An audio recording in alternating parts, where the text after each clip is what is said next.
Mine Jammen tän sawuktyrуу ortalygyn 1 ýylda üýde kördük. Kelip körgende bolmaýdy eken. Akemniň inisi şunday bir 30 ýylda awurmagan muzday suga şomulup. So bronxitten günde 5 ret, 10 ret duşa çyşyp soň täwürbagan.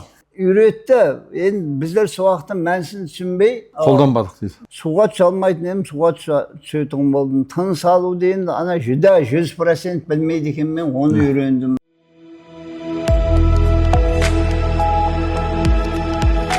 Därsiz densawlyk. Men görsetip жүрген тыныс алуу жаттыгуулары, муздай суу менен шыныгуу, агза тазалоо бәрін сіз тек қана дәрігердің кеңесі менен болмаса біздің орталыққа келіп жасаңыз. Өзіңізден жасасаңыз, денсаулығыңызға қауіп төнуі мүмкін, жауапкершілік өзіңізде. Армысыздар, біздің құрметті YouTube каналының тұрақты көрермендері. Міне 92-ші ағым мәресіне жетіп жатыр. Қазақстанның түкпір-түкпірінен, тіпті шет елдерден келген бір қауым адам бүгін еліне осы жерден біраз тәжірибе жинап қайтып бара жатыр. Соның ішінде жылы жүректі, кең пейілді бір азаматтар халықпен өзіміздің пікірімізбен бөлісейік деген. Соның бірі Райым ағамыз, сонау Қарақалпақстаннан келіп отыр. Бұл кісі де осы денсаулық саласында әкесі қызмет жасаған екен. Осыны жалғастырмақ ойы бар. Сонымен сіздермен пікірмен бөліспекші. Райым аға, анау Қарақалпақстаннан осы жерге қандай бір мәселе алып келді өзіңізді? Енді біз денсаулығымыз бір қанша бұрын төмендеу болды. Енді врачларда жаманлауға хақымыз жоқ. Суаққа ешкімге әзіргі заманауиге жеткерді біздерді. Оларға да рахмет. Міне Jammen тән сауықтыруу орталығын 1 ýylda үйде көрдік. 1 ýylda мына сіздер біздің байпайымызда әр күні шығып тұрдыңыз. Сөйтіп соған нәтижесін көрейік деп туыры біз жаңа келіншегімізбен келдік. Өзі бір қауым адам бар ғой Қарақалпақстанда бағана фотоға түскенде көріп жатыр. Олар бөлек келген ғой, ә? Олар бөлек келді. О 8-9 адам бар екен, олар бөлек келді. Сіздер Нүкістен келдіңіздер ме? Шымбай районынан келді. Енді келгенде мақсатымыз сол денсаулығымыз жақсылап, һәм бір методика үйрену үшін келдік. Әзір жақсы, денсаулығымыз жақсы, мұздай суға үйрендік, тыныс алу жаттығуларын үйрендік, шынығулар, йога шынығуларын үйрендік. Енді сонша видео 1 жылдан бері көрсем де, жаңа тыныс алудың 1 рет, 30 рет тыныс алып болып, жібермей қалып, кейінге қайтаруын көргенде болмайды екен ғой, келіп көргенде болмайды екен. Соны көріп біздер жүдә қуанып отырмыз. Енді сол халқымызға азғантай барғаннан кейін осындай бар екенін айтамыз. Емдеу тәсілдері бар екенін, мүмкіншілігі болса келіп емленіп кетуге, методикасын үйренуге, бір асқан тұлға деген бір жаңа сертификатлар алып кетуге айтып жүреміз. Сіздерге де рахмет. Үлкен бір сауап істеп жатқан екен, сонша нені күш жұмсап, сонша білімдерді алып, соны халыққа жеткеру ансат зат емес.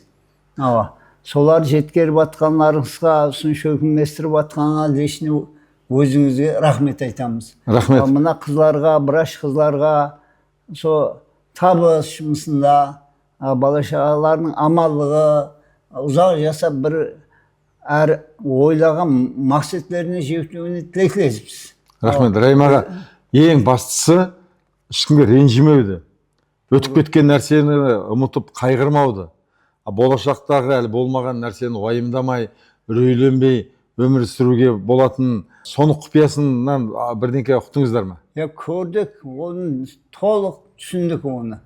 Тәсілбен көп түсінбей жүрбедік. Не адамлар болды, ана теріс пікірлі видеоларды көріп, біздерге де қарсы болған.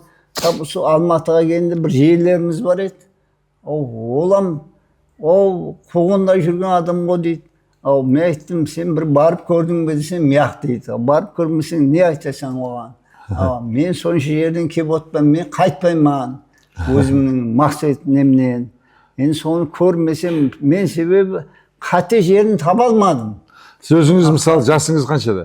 Жасым 68-де. Енді 70-ге келіп қалдыңыз. Біліміңіз Жоғары мағлұматыма. Енді жоғары білімді 70-ке келген адамның бала сияқты бірдеңкеден алдануы, түкке тұрмайтын нәрсеге алдануы ол мүмкін емес қой. Сондықтан менің әкем марқұм айтатын. Үлкен кісілер бір осындай бір өсек әңгіме айтып отырғанда, басы қасында болып па едің деп сұрайтын. Жоқ, андан естіп, мындан естіп десе, басы қасында болмасаң, оны неге ғайбат сөйлейсің? Барып көру керек деп. Енді мен өзімді қорғап жатқан емес, Райым аға.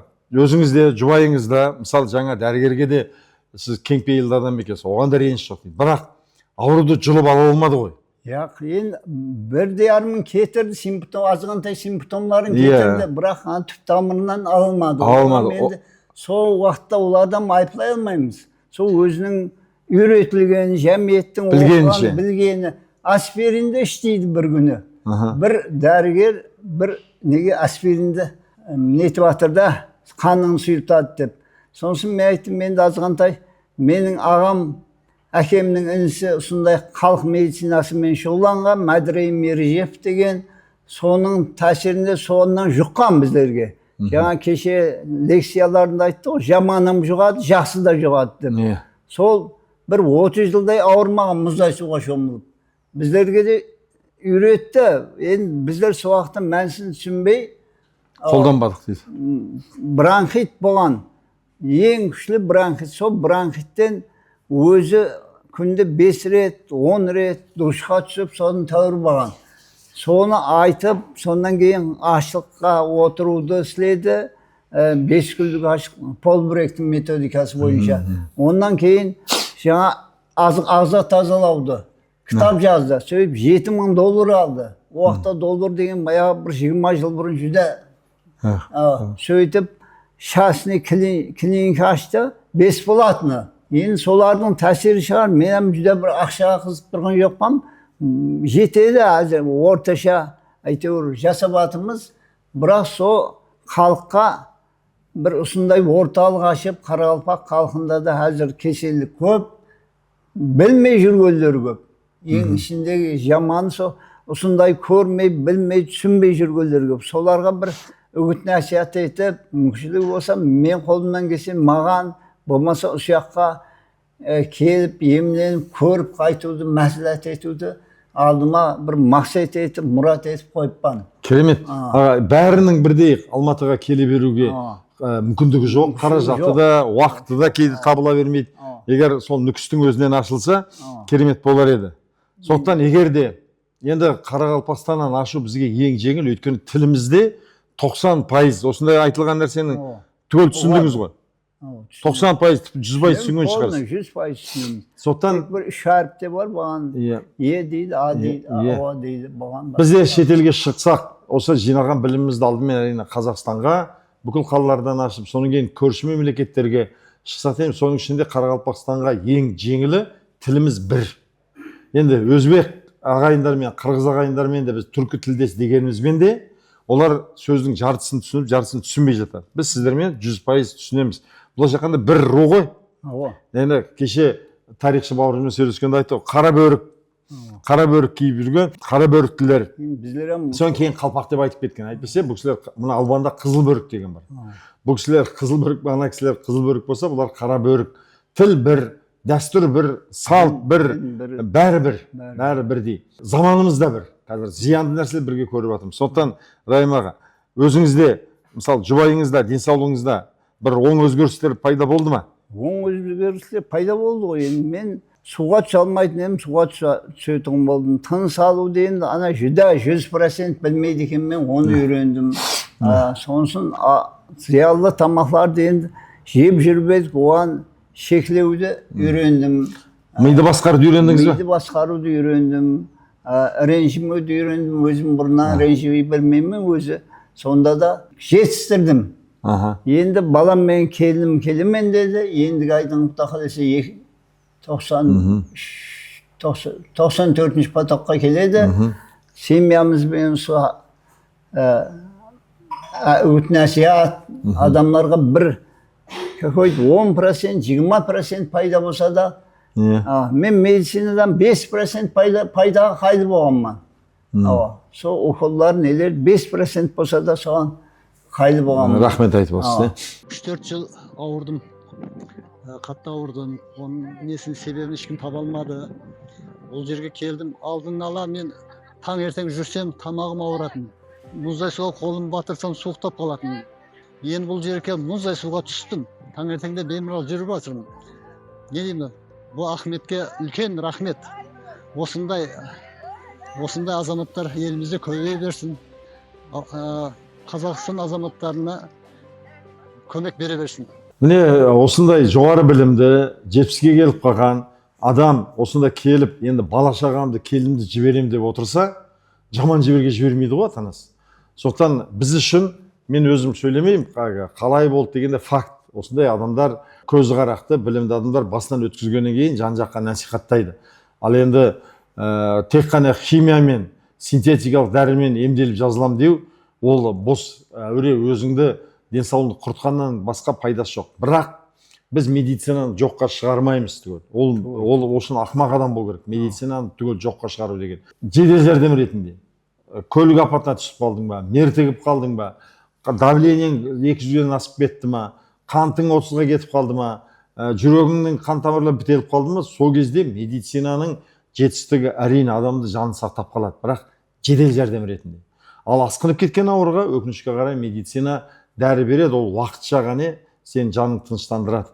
Сондықтан Райымаға елге барғаннан кейін осыны насихаттап, өзіңіз осыған құмар екенсіз. Денсаулық саласында көп сұрақ қойып жатырсыз, ізденістесіз. Сондықтан адам ана дүниеге кеткенше жұмыс істеу керек, тірлік жасау керек. Енді қолмен жасағанда жас келген адам шамасы келе қоймайды. Жинаған білім арқылы халыққа бір пайда көрсетіп табыстауға болады ғой. Болады. Сонда сіз тақтан түсіп тұрған жоқсыз. 70-де әлі жасай беріңіз. Өмір жасыңыз ұзақ болсын. Осы алған біліміңізді өзіңіздің туған халқыңыз, Қарақалпақ, мына Қарабөрік бауырларымызға насихаттап таратыңыз. Біз қолдан келгенше көмек. Егер бөлімше болып ашыламыз десеңіз, өкіл болып, онда да есігіміз ашық. Жоқ, өзіміз бірдеңе істейміз десеңіз, онда да білімді ештеңені аяп қалмаймыз. Ең басты ниет дұрыс болу керек. Ниет ақша табу емес, ниет халыққа көмектесу. Сондықтан осыны көріп отырған Қарақалпақстан ағайындар, міне ағамыздың телефонын астына қалтырамыз, жазыңыздар, хабарласыңыздар, сол жақтан ортақ чат ашыңыздар. Біз түбі бір түлкі халықпыз.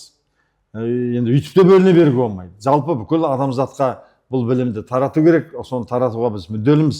Бірақ енді берілген білімдің берілген бәрі сапалы болу керек. Егер бізбен серіктес болып былай бірге бір жұмыс істейміз десеңіз, бүкіл осы жақтан трансляция жасап отырамыз, жергілікті жерде өзіңіз шынықтырып отырасыздар. Қайсысын таңдайсыз өз еркіңізде. Қалай қана келеді, арсыз ұйқы деген негізі жүдә шейтата етімен. Қай жерінен келеді арсыз ұйқы деген? Арсыз ұйқы деген несі бар. Сол бір ұйқылап атқан адамдарға айтамын. Ояту керек. Қалай ғана келеді арсыз ұйқы. Ұйқылайсаң ғой ертең 100-ден кейін, арқайын ұйқылайсаң. Мәңгілік ұйықтайсың. Адам оятпайды ешкім деп. Сол біреу қонысымдан әр күні жаңа үйретіп, соған бай ағам біздерге не болды дейді. Азамды алдау дейді. Ұйқылайсаң ғой деймін, соңынан ұйқылайсаң. Оны менің бір құдам Ботақан деген шығарған екен. Баласы ұйықтап жатса, алдында малы қырылған ғой.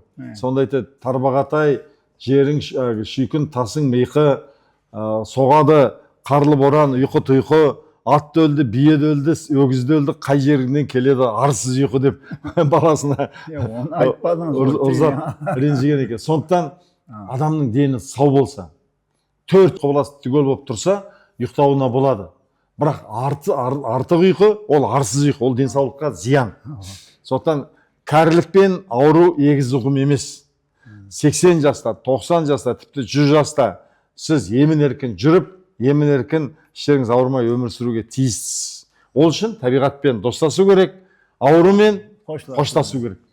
Жақсы аға, өмір жасыңыз ұзақ болсын, бала шағаңыздың қызығын көріңіз, осы жинаған біліміңізді халыққа тарата беріңіз. Рахмет. Міне жақсы күндерде кездескенше сау саламат болыңыз. Ағамызға осы алған білімін мына Қарақалпақстан, Қарабөрік бауырларымызға жұмсап, соларға көмектессін деп лайк қойып, комментарий қойып тарата жүріңіздер.